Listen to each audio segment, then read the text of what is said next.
السلام عليكم ورحمة الله وبركاته. بسم الله الرحمن الرحيم. الحمد لله رب العالمين، والصلاة والسلام على أشرف الأنبياء والمرسلين وعلى آله وصحبه أجمعين وبعد. ஈமான் அப்படிங்கிறது அதிகரிக்கும் குறையும். அஹ்லு சுன்னத் வல் ஜமாத் இடத்தில் ஈமான் அப்படிங்கிறவருடைய வரைவிலக்கணம் அப்படிங்கிறது என்ன? கவுலுன் வ அமலுன் யஸீது வ யன்குஸ். சுருக்கமாக சொன்னால் அது சொல்லும் செயலும் அது அதிகரிக்கும் குறையும். அது எப்படி அதிகரிக்கும், எப்படி குறையும்? இன்னும் சில அறிஞர்கள் இன்னும் விரிவாக சொல்றாங்க. ஈமான் அப்படிங்கிறது தஸ்தீகுன் பில் கல்ப் வ அமலுன் பில் கல்ப் வ கவுலுன் பில் லிசான் வ அமலுன் பில் ஜவாரிஹ் யஸீது பித் தாஅ வ யன்குஸ் பில் மஅசியா. இதுக்கு என்ன அர்த்தம்? ஈமான் அப்படிங்கிறது தஸ்தீகுன் பில் கல்ப், நம்முடைய இதயத்தால் அதை உண்மைப்படுத்துவது. வ அமலுன் பில் கல்ப், நம்முடைய இதயத்தினுடைய அமல்களின் மூலமாக ஈமானை வெளிப்படுத்துவது. வ கவுலுன் பில் லிசான், நாவினுடைய பேச்சு. வ அமலுன் பில் ஜவாரிஹ், உடல் உறுப்பினுடைய செயல்பாடு. இந்த நான்கும் சேர்ந்தது தான் ஈமான். யஸீது பித் தாஅ, அல்லாஹுக்கு அல்லாஹ்வுடைய ரசூலுக்கு கீழ்ப்படிவதை கொண்டு ஈமான் அப்படிங்கிறது அதிகரிக்கும். வ யன்குஸ் பில் மஅசியா, மாறு செய்தல், பாவங்கள், இவற்றை கொண்டு ஈமான் என்பது குறையும். அப்போ ஒரு மனிதனுடைய, ஒரு முஸ்லிமனுடைய, ஒரு மூமியினுடைய ஈமான் அப்படிங்கிறது எப்பொழுதும் ஒரே நிலையில் இருப்பதில்லை. அது அதிகரிக்கும் குறையும். நம்ம கவனமாக இருந்தால், அல்லாஹ்வுடைய தூதருக்கு கீழ்ப்படிவதில் நாம் கவனமாக இருந்தால் நம்முடைய ஈமான் அப்படிங்கிறது அதிகரித்து கொண்டிருக்கும். எப்போ நாம் அந்த கவனத்தை குறைக்கின்றோமோ, எப்போ அதுல ஒரு அலட்சியம் நம்மிடத்தில் வர ஆரம்பிக்கிறதோ, அல்லது அலட்சியம் இல்லைன்னா கூட நாம் எப்பொழுது கீழ்ப்படிதலை குறைத்து மாறு செய்தலை, பாவம் செய்தலை நம்ம கிட்ட கொண்டு வர்றோமோ, அப்போதெல்லாம் ஈமானுடைய நிலை என்னவாகும்? ஈமான் குறையும். இப்போ நமக்கு மரணம் அப்படிங்கிறது எப்பொழுதும் அருகிலே இருக்கக்கூடிய ஒரு விஷயம்தான்.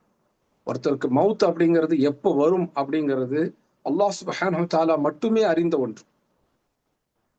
நாம பொதுவாக எப்படி பார்த்திருப்போம், நபி ஸல்லல்லாஹு அலைஹி வஸல்லம் சொல்லி இருக்கிறாங்க, இந்த உம்மத்துல சராசரி வயசு அப்படிங்கிறது 60லிருந்து 70க்குள்ள. அப்ப நாமளும் எப்படி நினைச்சுக்கிட்டு இருப்போம், நமக்கு 60 வயசுக்கு மேல இல்ல 70 வயசுக்கு மேல மரணம் வரும் அப்படின்னு நினைச்சுக்கிட்டு இருப்போம். ஆனால் இது ஒரு பொதுவான ஒரு அளவுகோல் தான். அதற்கு முன்பும் மரணம் வரலாம், அதற்கு பிறகும் மரணம் வரலாம். அதற்கு முன்னாலேயே நமக்கு மரணம் அப்படிங்கிறது வந்துருச்சுன்னா என்ன செய்வோம்? இப்போ நம்ம இதை கேட்டுக்கொண்டு இருக்கும் போது கூட நமக்கு மரணம் வரலாம். மவுத் எப்போ வேணா வரலாம் அப்படிங்கிறத ஞாபகப்படுத்திக் கொள்வதற்காகத்தான் நாம் தூங்க போறதுக்கு முன்னாலும் சரி, தூங்கி எழுந்த பிறகும் சரி, அந்த துஆக்களை ஓதுகின்றோம். ஏன்னா தூக்கம் அப்படிங்கிறது கூட அன்றாடம் நாம் சந்திக்கக்கூடிய ஒரு சிறு மரணம் தான். அப்ப தூங்க போறதுக்கு முன்னாடி நம்ம என்ன துஆ கேட்கிறோம் அல்லாஹ் சுப்ஹானஹு வ தஆலா கிட்ட? அல்லாஹும்ம பிஸ்மிக அமூது வ அஹ்யா, அல்லாஹ்வே உங்களுடைய பெயரை கொண்டு நான் அமூத்து மரணிக்கின்றேன், மௌத்தாகின்றேன், வ அஹ்யா இன்னும் நான் உயிர் தெழுகின்றேன். அதே போலதான் தூங்கி எழுந்த பிறகு நம்ம என்ன சொல்றோம்? அல்ஹம்துலில்லாஹி அல்லஸீ அஹ்யானா பஅத மா அமாதனா வ இலைஹின் நுஷூர். எல்லா புகழும் அல்லாஹ்வுக்கே, எல்லா புகழும் நன்றியும் அல்லாஹ்வுக்கே உரித்தானது. அந்த அல்லாஹ்வை கொண்டுதான் நம்ம மரணத்துக்கு பிறகு மீண்டும் உயிர் தெழுகின்றோம். இன்னும் அல்லாஹ்விடத்தில் பக்கமே நாம் திரும்பவும் மீளுவோம் அப்படின்னு சொல்லி தூங்கி எழுந்த பிறகு சொல்றோம். அப்போ ஒவ்வொரு நாள் இரவு நம்ம தூங்க போகும்போது நாம ஒரு மரணத்துக்குள்ளதான் நுழையும். அல்லாஹ் சுப்ஹானஹு வ தஆலா நாம தூங்கி எந்திரிக்கணும் அப்படின்னு நாடிட்டாங்கன்னா அடுத்த நாள் காலையில நம்ம ஹயாத்தாக உயிரோடு எழுந்திருவோம். இல்ல அந்த தூக்கமே நமக்கு நிரந்தர மரணமா ஆகிடணும் அப்படின்னு அல்லாஹ் நாடி விட்டால் அந்த தூக்கத்திலிருந்து நாம எழுந்திருக்க போறதில்லை. அது எந்த வயதாக இருந்தாலும் சரி. அப்போ எந்த வயது உடையவர்களாக இருந்தாலும் ஒவ்வொரு நாளும் தூங்கும் பொழுது நாம் மரணத்தை சந்திக்கின்றோம். மரணத்திற்கு மிக நெருக்கமாக நம்ம போறோம். தூக்கம்ங்கிறது ஒரு சிறிய மௌத். அப்ப இந்த 2 விஷயங்களை நாம ஞாபகம் வச்சுக்கணும். ஒண்ணு, ஒவ்வொரு முறையும் நாம் தூங்க போகும் பொழுது மௌத்தை நெருங்குகின்றோம். இது முதலாவது. இரண்டாவது, ஈமான் அப்படிங்கிறது அதிகரிக்கும் குறையும். அப்போ ஒவ்வொரு நாளும் நாம் விழித்திருக்கிற நேரம் எல்லாம் ஒண்ணு அல்லாஹ்வுக்கு இத்தாஅத் செய்வதாக, ரசூலுல்லாஹ்வுக்கு இத்தாஅத் செய்வதாக, கீழ்ப்படிவதாக நம்ம இருப்போம். அப்ப நம்முடைய ஈமான் அதிகரிக்கும். அல்லது நம்ம கீழ்ப்படிதல்ல குறைபாடு ஏற்படுது, பாவம் செய்கின்றோம் அப்படின்னா ஈமான் குறையும். இப்போ விழிச்சுக்கிட்டு இருக்க நேரத்துல நம்முடைய ஈமான் அதிகரிக்குது, குறையுது. தூங்குகின்ற நேரத்துல நாம் மரணத்தை நோக்கி செல்கின்றோம். அப்போ நம்ம எந்த நேரத்திலையும் மௌத்துக்கு தயாரான மக்களாகத்தான் இருக்கும். மரணத்துக்கு தயாராகிறது அப்படிங்கிறது எப்படி? நபி ஸல்லல்லாஹு அலைஹி வஸல்லம் சொல்றாங்க. ஜாமிய திர்மிதியில வரக்கூடிய ஆதாரபூர்வமான ஹதீஸ், அபூதர் ரலியல்லாஹு அன்ஹு அவங்க அறிவிக்கிறது. இத்தகுல்லாஹ ஹைசுமா குன்த், நீங்கள் எங்கிருந்தாலும் நீங்கள் அல்லாஹுக்கு தக்வாவோடு இருங்கள், அல்லாஹ்வை பயந்தவர்களாக இருங்கள். அப்ப நாம எங்க இருக்கும்போது அல்லாஹ்வுக்கு அதிகமா பயப்படுவோம்? பள்ளிவாசல் இருக்கும் பொழுது, நல்லவர்கள் மத்தியில் இருக்கும் பொழுது, மார்க்க கல்வி நமக்கு கொடுக்கப்பட்டு இருக்கும் பொழுது, தாவா நடந்து கொண்டு இருக்கும் போது, இந்த மாதிரி நல்ல விஷயங்கள் நடக்கும் போதெல்லாம் நாம் அல்லாஹ்வை நினைவு கூர்பவர்களாக, அல்லாஹ்வை பயப்படக்கூடியவர்களாக இருக்கும். ஆனா உலக வாழ்க்கையில நம்ம எப்பவுமே இப்படிதான் இருப்போமா அப்படின்னு கேட்டா இல்ல. தக்வா அப்படிங்கிறது ஈமானுடைய மிக முக்கியமான ஒரு அம்சம், ஒரு அடையாளம். ஈமான் அதிகரிக்கும் குறையும் அப்படின்னா தக்வாவும் அதிகரிக்கும் குறையும். இப்ப அன்றாட வாழ்க்கையில நம்ம ஈடுபடும் போது இந்த துன்யா அப்படிங்கிறது நம்மளுடைய தக்வாவை குறைக்கத்தான் செய்யும். துனியாவோட விஷயங்களை நம்ம ஈடுபடும் போது நம்முடைய தக்வா அப்படிங்கிறது குறையத்தான் செய்யும். நம்முடைய ஈமான் அப்படிங்கிறது குறையத்தான் செய்யும். நம்ம நம்ம சொந்த ஊர்ல இருக்கும் பொழுது நாம தீனுடைய விஷயங்கள்ல கூடுதல் ஈடுபாடு காமிச்சிருப்போம். நம்முடைய ஊர்ல இருப்போம், நமக்கு பக்கத்திலேயே பள்ளிவாசல் இருக்கும். நம்ம ஒரு நாளைக்கு 5 வேளை தொழுகை அந்த பள்ளிவாசலுக்கு போயிருந்திருப்போம். நம்ம கிட்ட தாவா சென்டர் இருந்திருக்கும். நம்ம அந்த தாவா சென்டரினுடைய அந்த தாவா செயல்பாடுகள், அழைப்பு பணி செயல்பாடுகள்ல நம்ம அதிகமாக நம்ம கொண்டு வந்திருக்கோம். அப்ப நம்முடைய தக்வா ஊர்ல இருக்கும்போது வலுவாக இருந்திருக்கும். ஈமான் ஊர்ல இருக்கும்போது வலுவாக இருந்திருக்கும் இன்ஷா அல்லாஹ். ஆனா நம்ம வெளியூருக்கு வரும்பொழுது, மஹல்லா விட்டு வெளியே வரும் பொழுது, வெளிநாட்டுல இருக்கும் பொழுது, நாம துனியாவுல நம்ம பிஸி ஆயிரும்.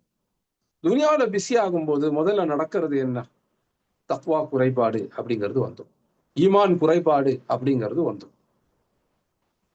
நஃப்ஸ் என்ன செய்யும்? ஒண்ணு துனியாவுடைய ஆசையை காட்டும், இல்ல துனியா மேல பயத்தை ஏற்படுத்தும். அப்போ ஒன்று துனியாவுடைய ஆசை அல்லது துனியாவுடைய பயம் அப்படின்னு இருக்கும் பொழுது என்ன நடக்கும்? துனியா ஒரு பக்கம் நமக்கு ஆசை காட்டுது, பயம் காட்டுது. நஃப்ஸும் அதை உள்வாங்கிட்டு ஆசை காட்டுது, பயம் காட்டுது. இதுக்கெல்லாம் மேலாக ஷைத்தான் வறுமையை கொண்டு பயம் காட்டுவான், அல்லது செல்வத்தை கொண்டு ஆசை காட்டுவான். அப்போ நம்ம 3 விஷயங்களை சந்திக்க வேண்டியிருக்கு, எதிர்நோக்க வேண்டியிருக்கு, கையாள வேண்டியிருக்கு. அந்த 3 விஷயங்கள் என்னன்னா, ஒண்ணு நம்முடைய நஃப்ஸ், இன்னொன்னு துனியா, இன்னொன்னு ஷைத்தான். இந்த 3 விஷயங்களுடைய தூண்டுதல் அல்லது பயமுறுத்துதல் அப்படிங்கிறத நம்ம சந்திக்க வேண்டியிருக்கு. அப்ப இந்த 3 விஷயங்களையும் எதிர்நோக்கித்தான் நம்ம அன்றாட வாழ்க்கைய ஓட்ட வேண்டியிருக்கும். இந்த 3 விஷயங்களை மீறித்தான் தக்வாவை நாம் அதிகப்படுத்த வேண்டியிருக்கும். இந்த 3 விஷயங்களை மீறித்தான் ஈமானை நாம் வளரச் செய்ய வேண்டியிருக்கும். இப்ப நம்ம அன்றாட வாழ்க்கையில நம்முடைய தக்வாவை, நம்முடைய ஈமானை குறைக்கக்கூடியவை எதெல்லாம்? ஒண்ணு நஃப்ஸ், இன்னொன்னு துன்யா, இன்னொன்னு ஷைத்தான். இப்ப இதுல ஷைத்தான் அப்படிங்கிறது நமக்கு வெளியில இருக்கக்கூடிய ஒரு எதிரி. துன்யா அப்படிங்கிறது நமக்கு வெளியில இருக்கக்கூடிய ஒரு சோதனை. ஆனால் நஃப்ஸ் அப்படிங்கிறது பாருங்க, இது நமக்குள்ளே இருப்பது, நாம் தான் அது. வெளி எதிரிகளை நாம கையாண்டு கொண்டு இருக்கும் போது, வெளி எதிரிகளோட நாம ஒரு சண்டை போட்டுக்கிட்டு இருக்கும் போது, நமக்கு உள்ளேயே இருக்கக்கூடியது நமக்கு துரோகம் செஞ்சிடக்கூடாது. அப்ப நம்ம ஷைத்தானோட சண்டை போட்டுக்கிட்டு இருப்போம், துனியாவோடனும் சண்டை போட்டுக்கிட்டு இருப்போம். இதுக்கெல்லாம் பின்னணியில நஃப்ஸ் அப்படிங்கிறது ஒண்ணு இருக்கு. இந்த நஃப்ஸை நாம கட்டுக்குள்ள வச்சால்தான், இந்த நஃப்ஸை நாம் சுத்தப்படுத்தி கொண்டு இருந்தால்தான் ஷைத்தானோடு மோதுவதும் துனியாவை கையாள்வதும் நமக்கு சுலபமாக இருக்கும் இன்ஷா அல்லாஹ். நஃப்ஸ் பலகீனமா இருக்கு, நஃப்ஸ் பரிசுத்தப்படுத்தப்படல, நஃப்ஸ் நம்முடைய கட்டுக்குள்ள இல்லை அப்படின்னா என்ன ஆகும்? துனியாவை எதிர்கொள்வது அப்படிங்கிறது இயலாததாகிடும்.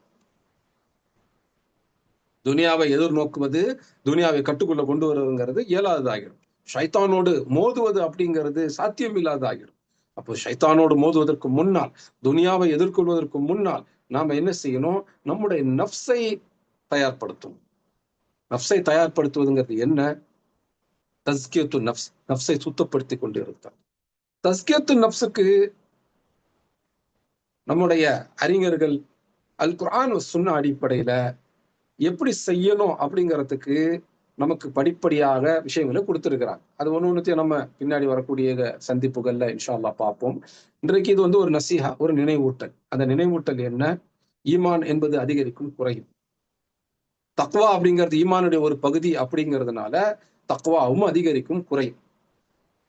ஆனா நம்ம தக்வாவோட இல்ல, அல்லாஹ்வுடைய பயத்தோட இல்ல அப்படின்னா நாம் நிச்சயமாக பாவத்தை நோக்கித்தான் நகருவோம். தக்வா குறையும் போது நம்ம பாவத்தை நோக்கி நகருவோம். பாவத்தை நோக்கி நகரும் போது ஈமான் குறைபாடு ஏற்படும். அந்த நேரத்துல நம்ம மரணத்தை சந்திச்சிட்டோம் அப்படின்னா நஷ்டம் அடைந்தவர்களாக நம்ம மரணிக்க வேண்டி இருக்கும். அப்ப நம்ம அன்றாட வாழ்க்கையில எல்லா நேரமும் கவனத்திலே இருக்கணும். அதற்குத்தான் நபி ஸல்லல்லாஹு அலைஹி வஸல்லம் சொல்றாங்க, இத்தகில்லாஹ ஹைசுமா குன்ட். நீங்கள் எங்க இருந்தாலும் அல்லாஹ்வுக்கு தக்வாவோடு இருங்கள். அப்ப எல்லா நேரங்களிலும் ஒரு மூமின் தக்வா அப்படிங்கறத ஞாபகத்துல வச்சுக்கிட்டு தான் இருக்கணும். நம்ம உள்நாட்டுல இருந்தாலும் சரி, வெளிநாட்டுல இருந்தாலும் சரி, நம்முடைய வீடுகள் இருந்தாலும் சரி, பள்ளிவாசல்கள் இருந்தாலும் சரி, அல்லது அலுவலகத்தில் இருந்தாலும் சரி, பயணத்தில் இருந்தாலும் சரி, நாம எல்லா நேரத்திலும் தக்வாவை கடைபிடித்துக் கொண்டே இருக்க வேண்டும். ஈமானை அதிகரிக்கக்கூடிய வழிமுறைகளை நம்ம செஞ்சுக்கிட்டே இருக்கோம். தக்வாவை, ஈமானை அதிகரிக்கிறதுங்கிறது எப்படி நடக்கும்? அல்லாஹ்வை பற்றிய கல்வி அதிகரிக்கும் பொழுது, அல்லாஹ்வுடைய தீனை பற்றிய கல்வி அதிகரிக்கும் போது தான் நமக்கு தக்வா அப்படிங்கிறது அதிகரிக்கும், ஈமான் அப்படிங்கிறது அதிகரிக்கும். நம்ம ஊர்ல இருக்கும்போது தீனுடைய கல்வி பெறுறதுல நம்ம சுறுசுறுப்பா ஆக்டிவா இருந்திருக்கும். ஆனா நம்ம வெளிநாட்டுக்கு வந்த பிறகு, வெளியூருக்கு வந்த பிறகு என்ன நடந்திருக்கும்? தீனுடைய கல்வி அப்படிங்கிறதுக்கும் நமக்கும் தொடர்பு குறைஞ்சிருக்கும். சிலருக்கு தொடர்பு முற்றிலுமாக அறுபட்டிருக்கும். அப்ப நம்ம முதல்ல சரி செய்ய வேண்டியது என்ன அப்படின்னு பார்த்தோம்னா, அல்லாஹ்வுக்கும் நமக்குமான அந்த உறவு. அல்லாஹ்வுக்கும் நமக்குமான உறவை நம்ம இன்னும் முற்றிலுமா அறுக்க விட்டுருக்க மாட்டோம் இல்லையா? ஒரு நாளைக்கு 5 வேளை தொழுகை அப்படிங்கிறத நம்ம கடைபிடிச்சுக்கிட்டு வந்திருப்போம். முன் சுன்னத், பின் சுன்னத்துக்கான தொழுகைகள், சிலர் சுன்னத்தான நோன்புகள்லாம் கூட கடைபிடிச்சிட்டு வந்திருப்போம். திக்ருகள், குர்ஆன் ஓதுதல், இதெல்லாம் நம்ம கடைபிடிச்சிட்டு வந்திருப்போம். இவையெல்லாம் குறைஞ்சபட்ச அவசியமான விஷயங்கள். ஆனால் மார்க்கத்துடைய கல்வி அப்படிங்கிறது அதிகரிக்கும் பொழுதுதான் நாம இன்னும் தெளிவாக, இன்னும் சரியாக துனியாவுடைய தாக்குதலை விட்டு தப்பிக்க முடியும். ஏன்னா நமக்கு அல்லாஹ் சுப்ஹானஹு வ தஆலா அல் குர்ஆன் மூலமாக, அல்லாஹ்வுடைய ரசூல் ஸல்லல்லாஹு அலைஹி வஸல்லம் தன்னுடைய செயல்கள் மூலமாக இந்த துனியாவினுடைய யதார்த்தம் என்ன, ரியாலிட்டி என்ன அப்படிங்கிறத நமக்கு சொல்லி இருக்கிறாங்க.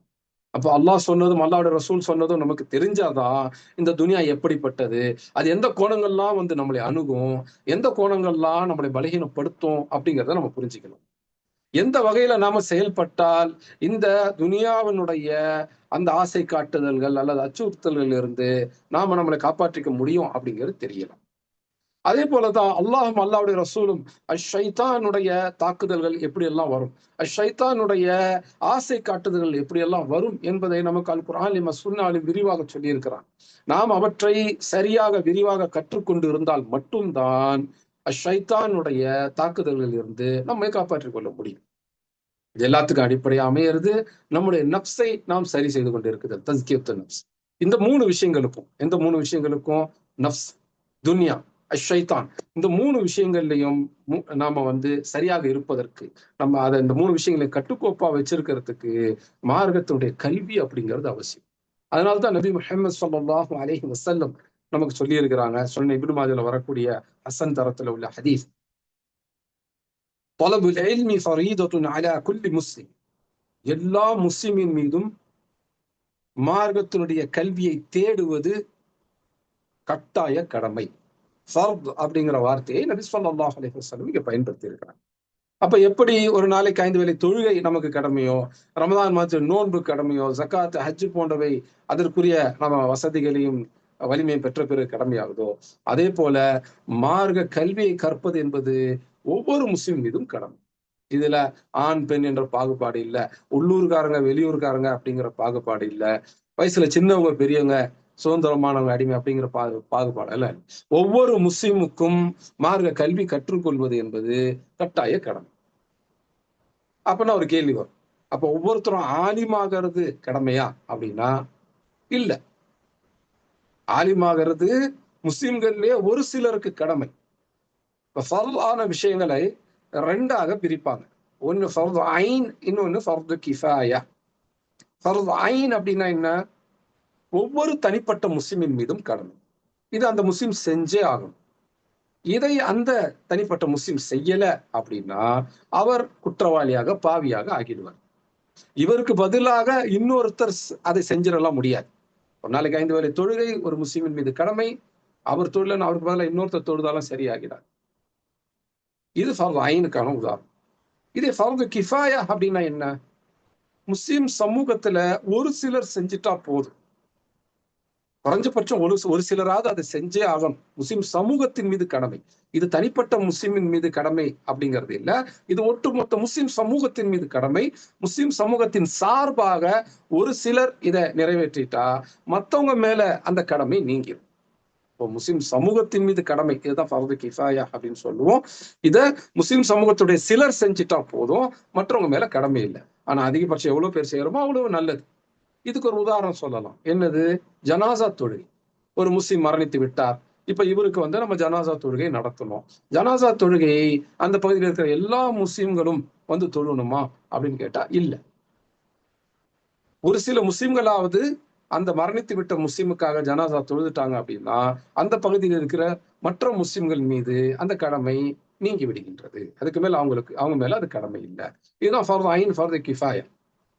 இப்ப மார்க்கத்தினுடைய கல்வியை கற்று ஒருத்தர் மார்க்க அறிஞராக, ஆலிமாக ஆகணுமா? இது ஒவ்வொரு முஸ்லிம் மீதும் கடமையா அப்படின்னு கேட்டா இல்ல. ஆலிமாக ஆவது அப்படிங்கிறது ஃபர்து கிஃபாயா. முஸ்லிம் சமூகத்துல ஒரு சிலர் மீது கட்டாய கடமை. ஒரு சிலராவது அதை செஞ்சிடணும். அப்படி செஞ்சுட்டாங்கன்னா மற்றவங்களுக்கு அந்த கடமை இல்லைன்னு ஆகிடும். ஆனா யாருமே அதை செய்யல அப்படின்னா ஒட்டுமொத்த முஸ்லிம் சமூகமும் குற்றவாளிகளாக, பாவிகளாக ஆகிவிடுவார்கள். அப்ப ஃபர்து கிஃபாயா அப்படின்னா என்ன? ஒரு சிலராவது அதை நிறைவேற்றணும். நிறைவேற்றிட்டா மத்தவங்க மேல உள்ள கடமை நீங்கிறோம். ஆனா யாருமே அதை நிறைவேற்றல அப்படின்னா ஒட்டுமொத்த முஸ்லிம் சமூகமும் குற்றவாளியாக, பாவியாக ஆகிவிடும். இதுதான் ஃபர்து ஐன், ஃபர்து கிஃபாயாக்குள்ள வித்தியாசம். உதாரணங்களோட உங்களுக்கு சொல்லிட்டேன். இப்போ நபி ஸல்லல்லாஹு அலைஹி வஸல்லம் இந்த ஹதீஸ்ல நமக்கு சொன்னது என்ன விதமான கல்வி? ஒவ்வொரு முஸ்லிமுக்கும் கடமை என்று சொல்லும்போது ஃபர்து ஐன், ஒவ்வொரு தனிப்பட்ட முஸ்லிமுக்கும் கடமையான விஷயத்தை பற்றி சொல்றாங்க. இங்க ஃபர்து கிஃபாயாவை பற்றி நபி ஸல்லல்லாஹு அலைஹி வஸல்லம் பேசல. ஒவ்வொரு தனிப்பட்ட முஸ்லிமின் மீதும் மார்க்க கல்வி கடமை என்று சொல்லும்போது மார்க்கத்துடைய எந்த விஷயங்களை கற்றுக்கொள்வது கடமை? ஒவ்வொரு முஸ்லிமும் தன்னுடைய அன்றாட வாழ்க்கையில சந்திக்கக்கூடிய விஷயங்கள் இருக்கின்றன. அந்த விஷயங்கள்ல மார்க்கம் என்ன சொல்லி இருக்குது அப்படிங்கிறத ஒவ்வொரு முஸ்லிமும் கட்டாயம் தெரிந்து கொள்ள வேண்டும். மறுபடியும் சொல்றேன், ஒவ்வொரு முஸ்லிமும் அன்றாட வாழ்க்கையில சந்திக்கக்கூடிய விஷயங்கள் இருக்கின்றன. அந்த விஷயங்களில் மார்க்கம் என்ன சொல்லுது அப்படிங்கிறத ஒவ்வொரு முஸ்லிமும் கட்டாயம் தெரிந்து கொள்ள வேண்டும். இந்த கல்வி ஒவ்வொரு முஸ்லிமுக்கும் கடமை. இப்ப அன்றாடம் நம்ம சந்திக்க வேண்டிய விஷயங்கள் என்ன? ஒரு நாளைக்கு 5 வேளை தொழுகை ஒவ்வொரு 10 வயது பூர்த்தி செய்த முஸ்லிமும் தொழுதாகணும். அப்ப 5 வேளை தொழுகைக்கான சட்டங்கள் அப்படிங்கிறது 10 வயதை பூர்த்தி செய்த ஒவ்வொரு முஸ்லிமுக்கும் தெரிஞ்சிருக்கும். இதே ரமதானுடைய நோன்பு அப்படிங்கிறது 14 வயது பூர்த்தி செய்து விட்டால் அல்லது பருவ வயதை அடைந்து விட்டால் கடமை. அப்போ பருவ வயதை அடைந்த அல்லது அந்த 14 வயதை பூர்த்தி செய்தவங்களுக்கு ரமதானுடைய நோன்புடைய சட்டங்கள் கட்டாயம் தெரிஞ்சிருக்கும். ஜகாத்துடைய சட்டங்களை யார் தெரிஞ்சிருக்கணும்? ஒவ்வொரு முஸ்லிமும் தெரிஞ்சிருக்கணும் தான். குறிப்பாக யாருக்கிட்ட செல்வம் சேருதோ, அது தங்கமாகவோ, வெள்ளியாகவோ, பணமாகவோ இருக்கலாம், அல்லது கால்நடைகளாக வருமானம் தரக்கூடிய நிலங்களாக இருக்கலாம். யாருக்கிட்ட செல்வம் சேருதோ அவங்க ஜகாத்துடைய சட்டங்களை கட்டாயம் அறிந்திருக்க வேண்டும். அதே போல ஹஜ் செய்வதற்குரிய வயசு யாருக்கு வந்துருச்சோ அவங்க ஹஜ்ஜுக்குரிய சட்டங்களை தெரிஞ்சிருக்கும். ஹஜ்ஜுக்குரிய வயது வந்துருச்சு அப்படின்னா அந்த சட்டங்களை தெரிஞ்சாதான் தன் மீது ஹஜ்ஜு கடமையாக்கப்பட்டு இருக்கிறதா இல்லையா அப்படிங்கிறத அவங்க தெரிஞ்சுக்க முடியும். இதையெல்லாம் தாண்டி நம்ம பார்த்தோம் அப்படின்னா இப்ப நம்ம சம்பாதிக்க ஆரம்பிச்சிட்டோம் அப்படின்னா அல்லது சம்பாதிக்கிறதுக்கான முயற்சிகளை எடுத்துக்கிட்டு இருக்கிறோம் அப்படின்னா முதல்ல எந்த வகையான சம்பாத்தியம் நமக்கு ஹலால், எந்த வகையான சம்பாத்தியம் ஹராம் அப்படிங்கிறது தெரியும். இந்த வேலை ஹராமா ஹலாலா முதல்ல நமக்கு தெரியும். ஏன்னா வருமானம் ஹராமான முறையில் இருந்து விட்டால் அதுல அந்த காசை வச்சு நம்ம ஹலாலா வாங்குறதெல்லாம் சரியா இருக்க இல்லையா? சாப்பிட்றது வந்து ஹலாலான கறி, ஆனா சம்பாதிக்கிறது ஹராமான முறையில அப்படின்னா அப்பயாவது ஹராம் தான் இல்லையா? ஹராமான முறையில நம்ம வருமானம் ஈட்டக்கூடாது, ஹலாலான முறையில தான் வருமானம் நம்ம ஈட்டணும் அப்படின்னா முதல்ல எந்த வகையான வேலைகள், எந்த வகையான தொழில்கள் ஹலால், எந்த வகையான வேலைகள், எந்த வகையான தொழில்கள் ஹராம், இந்த கேள்வி நமக்கு இருக்கும். அதே போல கல்யாணம் பண்ண போறோம் அப்படின்னா எந்த இப்போ ஒரு ஆண் கல்யாணம் பண்ண போறாரு, எந்த வகையான ஆண்கள் தனக்கு ஹலால், யார் ஹராம்? ஒரு பெண் கல்யாணம் பண்ண போறாங்க, எந்த இதை மன்னிக்கணும், ஆண்கள் கல்யாணம் பண்ண போறாங்க, எந்த வகையான பெண்கள் தனக்கு ஹலால், எந்த வகையான பெண்கள் தனக்கு ஹராம் அப்படிங்கிறது தெரியணும். அதே போல பெண்கள் கல்யாணத்துக்கு வந்து கணவர் தேடுறாங்க அப்படின்னா எந்த வகையான ஆண்கள் தனக்கு ஹலால், எந்த வகையான ஆண்கள் தனக்கு ஹராம் அப்படிங்கிறது தெரியணும். நிக்கா சரியான இஸ்லாமிய முறைப்படி செய்வதற்கான சட்ட திட்டங்கள் தெரியும். இப்படி அன்றாட வாழ்க்கையில் எதையெல்லாம் சந்திக்கிறோமோ அதெல்லாம் தெரிஞ்சுக்கணும். குடும்பம் நடத்துறோம், குடும்பம் நடத்துறதுக்குரிய மார்க்க வழிகாட்டுதல் என்ன, மார்க்க சட்டங்கள் என்ன, குடும்பம் நடத்துறதுல கட்டாயமான விஷயங்கள் என்ன, இது கட்டாயமாக ஒவ்வொரு முஸ்லிமும் தெரிஞ்சுக்கணும் இல்லையா? இன்றைக்கு நம்ம நபி வழியில திருமணம் நடத்துறோம், நபி வழி திருமணம் எப்படி அப்படிங்கிறத நம்ம தெரிஞ்சுக்கிறோம். ஆனா நபி வழியில குடும்பம் நடத்துறது எப்படி அப்படிங்கிறத பெரும்பாலானோர் நம்ம தெரிஞ்சுக்கிறது இல்லை. அதோட விளைவுகள் நம்முடைய குடும்பங்கள் இஸ்லாமின் அடிப்படையில சில நேரங்கள் இருக்குது, பல நேரங்கள்ல இருக்கிறது.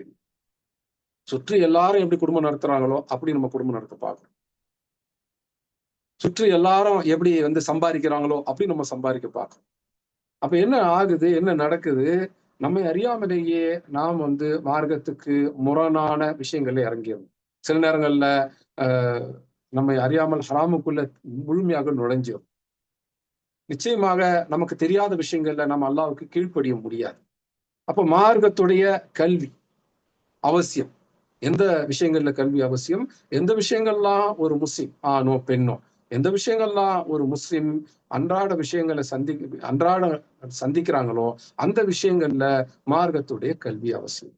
யாருக்கு அந்த மார்க்க கல்வி இருக்குதோ அவங்கதான் அந்த விஷயங்கள்ல தக்வாவோட நடக்க முடியும். ஏனென்றால் தக்வா அப்படிங்கிறதுக்கு பொருள் என்ன? அல்லாஹுக்கு பயந்து எவற்றையெல்லாம் அல்லாஹ் கட்டாயமாக செய்ய சொன்னாங்களோ அவற்றை செய்து விடுவது. அல்லாஹுக்கு பயந்து எவற்றையெல்லாம் அல்லாஹ் கட்டாயமாக விட்டுவிட சொன்னார்களோ அதை விட்டு விலகி விடுவது. அப்ப அல்லாஹ் செய்ய சொன்னதை செய்யறது, செய்யக்கூடாதுன்னு சொன்னதை விட்டு விலகிறது, இதுதான் தக்வா. அப்ப அல்லாஹ் எதை நம்ம செய்ய சொன்னாங்க இது தெரிஞ்சாதான் நமக்கு தக்வா வரும். அல்லாஹ் எதை செய்யக்கூடாதுன்னு சொன்னாங்க இதை தெரிஞ்சாதான் நமக்கு தக்வா வரும் இல்லையா? அப்ப தக்வா வரணும் அப்படின்னா முதல்ல மார்க்கத்துடைய கல்வி, அன்றாட வாழ்க்கையில நம்ம எந்த விஷயங்களை சந்திக்கிறோங்களோ அந்த விஷயத்தை பற்றிய மார்க்கத்துடைய கல்வி நமக்கு கட்டாயம். அப்ப அது வந்து நான் ஊர்ல இருந்தா தான் மார்க்க கல்வியை கத்துக்குவேன், வெளிநாடு போனா மார்க்க கல்வியை கத்துக்க மாட்டேன் அப்படின்னு யாரும் சொல்ல முடியாது இல்லையா? நான் வந்து படிக்கிற வயசுல இருக்கும் போது தான் மார்க்க கல்வியை கத்துக்குவேன், எனக்கு திருமணமாகி நான் குடும்பத்துக்குள்ள நுழைஞ்சிட்டேன் நான் மார்க்க கல்வியை கத்துக்க மாட்டேன் அப்படின்னு யாரும் சொல்ல மாட்டோம் இல்லையா? சொல்லக்கூடாது. ஆனா நம்ம வந்து எல்லா காலங்கள்லயும் மார்க்க கல்வியை கத்துக்கணும், மார்க்கத்தோட இருக்கணும்னு தான் ஆசைப்படுறோம். ஆனாலும் திருமணத்துக்கு முன்னாடி நமக்கு அதுல நேரம் நிறைய இருந்திருக்கும், திருமணத்துக்கு பிறகு மார்க்க கல்வி கத்துக்கிறதுக்கான நேரங்கள் குறைவா இருக்கும். அதே போலதான் வேலைக்கு போறதுக்கு முன்னாடி மார்க்க கல்வியை கத்துக்கிறதுக்கான நேரம் நமக்கு நிறைய இருந்திருக்கும், வேலைக்கு போன பின்பு மார்க்க கல்வியை கத்துக்கிறதுக்கான நேரம் குறைவா இருந்திருக்கும். இப்ப நமக்கு முன்னாடி உள்ள மிக முக்கியமான சவால்கள் இந்த ரெண்டு விஷயங்கள். ஒண்ணு, வேலைக்கு போறதுக்கு முன்னாடி இருந்த நேரம் இப்ப இல்லை, இப்ப நம்ம வேலைக்கு போயாச்சு, நமக்கு குறைவான நேரம் தான் கிடைக்குது. அதே போல திருமணம் ஆனவங்களுக்கும் திருமணத்துக்கு முன்னாடி இருந்த அந்த நேர சுதந்திரம் அப்படிங்கிறது நமக்கு இல்லை. இப்ப திருமணத்துக்கு பிறகு நம்ம எல்லாருமே வந்து பிஸியா தான் இருக்கும். வேலைக்கு போனவங்க, கல்யாணம் ஆனவங்க, இவங்க ரெண்டு பேருக்குமே நேரம் குறைவாகத்தான் இருக்கிறது. அப்ப அதனுடைய விளைவு என்ன? மார்க்கத்தினுடைய கல்வி கற்பதற்கான அந்த அர்ப்பணிப்பும் குறைவாயிடும். நேரம் குறைவா இருந்துச்சுன்னா மார்க்க கல்வி கற்கிறது குறைவாயிடும். மார்க்க கல்வி கற்கிறது குறைவாயிடுச்சுன்னா நம்முடைய தக்வா குறைவாக ஆகிவிடும். அதனுடைய விளைவு நம்முடைய ஈமான் குறைவாக ஆகிவிடும். அப்ப ஈமான் குறைவான நிலையில நாம இந்த துனியாவை, அஷைத்தானை, அதற்கு அடிப்படையாக இருக்கக்கூடிய இந்த நப்சை நாம வந்து எப்படி கட்டுக்கோப்புக்குள்ள கொண்டு வர முடியும்? அப்ப இது எல்லாத்துக்கும் அடிப்படை. எது எல்லாத்துக்கும் அடிப்படை? நப்ச கட்டுக்கோப்பா கொண்டு வர்றது, துனியாவை சந்திக்கிறது, ஷைத்தானை ஷைத்தானை எதிர்நோக்கிறது. இந்த 3 விஷயங்களுக்கும் அடிப்படையாக இருக்க போவது எது? தக்வா, ஈமான். தக்வா, ஈமான் அப்படின்றத நாம தெரிஞ்சுக்கணும்னா இதற்கு அடிப்படையா இருக்கிறது என்ன? மார்க்கத்துடைய கல்வி. இப்ப யாருக்கு மார்க்கத்துடைய கல்வி இருக்குதோ அவங்க தான் தக்வா, ஈமானோட இருக்க முடியும். ஆனா இதுல யாருக்கு பலகீனம், குறைபாடுங்கிறது மிக வேகமாக ஏற்படும்? குடும்பத்துல இருக்கிறவங்களுக்கு, வேலையில இருக்கிறவங்களுக்கு. இவங்க 2 பேருக்கும் ஈமானின் தக்வாவிலையும் குறைபாடு ஏற்படுறதுக்கான வாய்ப்புகள் அதிகம். அப்போ இந்த 2 பேரும் கூடுதல் கவனம் எடுக்கும். எந்த 2 பேரும்? குடும்பத்துல இருக்கிறவங்களும் சரி, வேலையில தொழில இருக்கிறவங்க சரி, கூடுதல் கவனத்தை எடுக்கணும் தங்களுடைய ஈமானி தக்வாவை பாதுகாத்துக் கொள்வதற்கு. அப்படின்னு என்ன செய்யணும்? இந்த 2 வகையினரும் மார்க்கத்தினுடைய கல்வியை கற்றுக்கொள்வதற்கு கூடுதல் கவனத்தை எடுக்கும். இந்த ஹதீஸ்ல நபி ஸல்லல்லாஹு அலைஹி வஸல்லம் பயன்படுத்தின வார்த்தையை கவனிங்க. தலபுல் இல்மி ஃபரீதத்துன் அலா குல்லி முஸ்லிம். இதுல முதல்ல என்ன வருது? தலபுல் இல்ம். தலப் அப்படின்னா தேடுதல், தேடி அதுக்கான முயற்சியை செய்தல். இதுக்குத்தான் தலப் அப்படின்னு சொல்லுவாங்க. இப்ப கல்வியை பெற்றுக்கொள்ளுதல் என்று நபி ஸல்லல்லாஹு அலைஹி வஸல்லம் சொல்லல, கல்வியை தேடுதல் என்று சொல்றாங்க. அப்ப மார்க்க கல்வியை தேடும். என் இடத்துக்கு கல்வி தேடி வரும் அப்படின்னு சொல்லிட்டு நம்ம அப்படியே உட்கார்ந்துடக்கூடாது. கல்வியை தேடணும். ஆனால் இன்னைக்கு அல்ஹம்துலில்லாஹ் அல்லாஹ்வுடைய பெரும் கருணை, தொழில்நுட்பம், டெக்னாலஜி நமக்கு பல விஷயங்களை சுலபமாக ஆக்கி இருக்குது. சில வருடங்களுக்கு முன்னால், ஒரு 20 வருஷத்துக்கு முன்னாடி மார்க்க கல்விய நம்ம கத்துக்கிறதுங்கிறது அவ்வளவு சுலபமா இல்ல. கத்துக் கொடுக்கிறவரு நம்ம இடத்துக்கு வரணும், இல்ல நாம அவங்க இடத்துக்கு போகணும். அதெல்லாம் வெளியூர்ல, வெளிநாட்டிலே இருக்கும்போது சுலபமானது இல்ல. அது நமக்கு நல்லாவே தெரியும் இல்லையா? ஆனால் இன்றைக்கு அல்லாஹ் சுப்ஹானஹு வ தஆலா இந்த தொழில்நுட்பங்கள், டெக்னாலஜி மூலமாக கற்றுக் கொடுப்பவரையும், கற்றுக்கொள்ள ஆசைப்படுபவரையும் மிக சுலபமாக இணைத்திருக்கிறார்கள். இன்னைக்கு இந்த அமர்வு, நான் ஒரு ஊர்ல இருக்கிறேன், இதை கேட்கக்கூடியவங்க இன்னொரு ஊர்ல அல்லது இன்னும் வேறு நாடுகள்ல இருக்கிறீங்க. அல்லாஹ் சுப்ஹானஹு வ தஆலா இந்த நினைவூட்டுதலை, இந்த மார்க்க கல்வி சம்பந்தப்பட்ட இந்த ஒரு அமர்வை நமக்கு ரொம்ப எளிமையாக, இலகுவாக ஆக்கி இருக்கிறான். அல்ஹம்துலில்லாஹ்.